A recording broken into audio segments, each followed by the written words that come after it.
I want to commend George Mitchell. I want to commend all of the parties to the agreement, all of the parties who laboured on this, and also to the other chairs and to the various commissioners.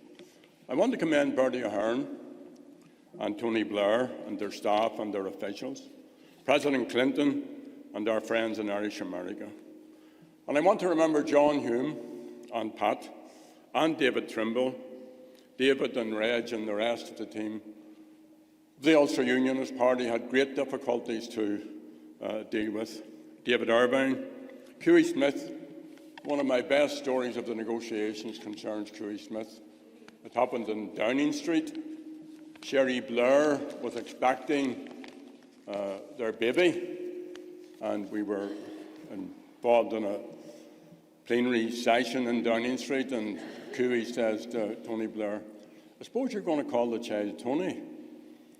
And Tony says, "No, we're going to call it, if it's a boy, it is a boy, Leo."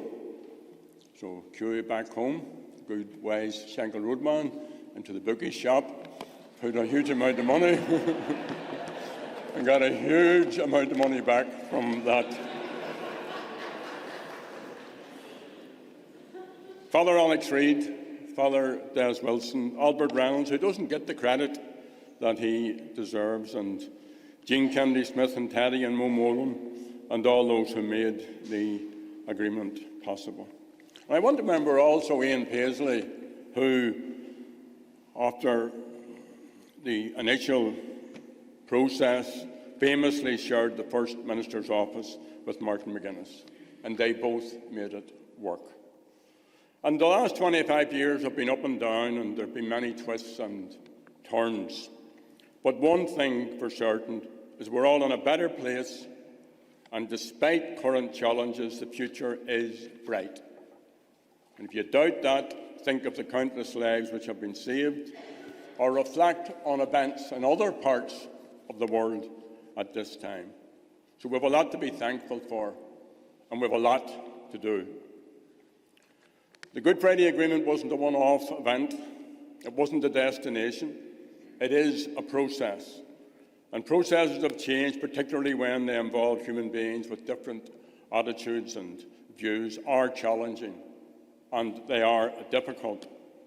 The agreement belongs to us all, even to those folk who are against it. It's an all-island, all-Ireland accord. It's an international treaty. And the reason it belongs to us all, because in May 1998, in 2 referendums, people endorsed it in huge numbers.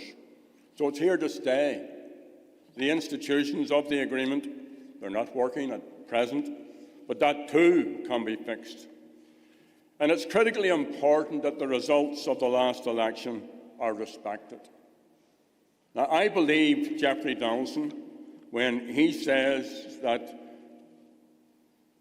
the First Minister-designate, Michelle O'Neill, taking up that office is not a problem for him. So when the DUP have concluded its internal processes, all of us can look forward to a new phase of the Northern Assembly. No other scenario is viable. Of course, that does not mean that everyone else should sit around twiddling our thumbs waiting for the DUP. I commend the work of civic society here, of all the other parties in the Assembly, of the efforts that are being made continuously to stand up for people in these difficult times of English Tory austerity. I commend the leadership shown by all of the leaders in this institution who have come together in progressive alliances. And I thank Michelle O'Neill for her commitment to be a First Minister for all. Now, there would not be a Good Friday Agreement without the work of Tony Blair. Unfortunately, the present English government has no real investment in the agreement, so that puts a greater onus on the Irish government to use all the Good Friday Agreement mechanisms, including the British-Irish Intergovernmental Conference. English track rule is not an option. I'm sure we're all agreed on that. And we in this room have differences of opinion, but that does not and should not stop us working together. Our ability to do that formally in this Assembly, as our mandates allowed, should not be delayed indefinitely.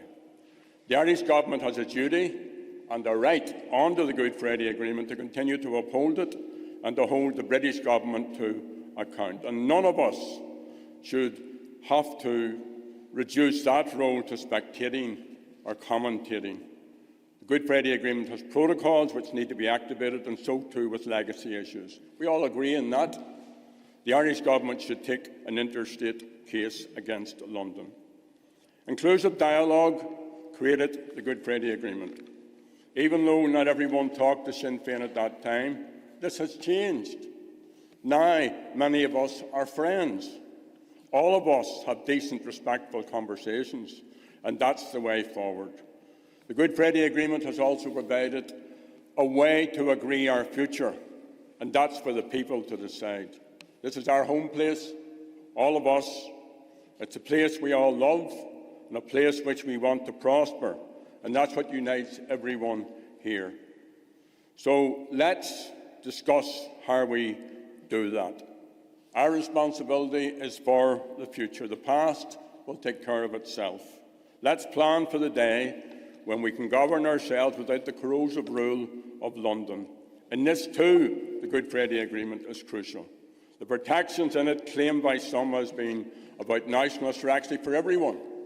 Unionist rights, including the Orange traditions, will be protected by the Good Friday Agreement and by the rest of us.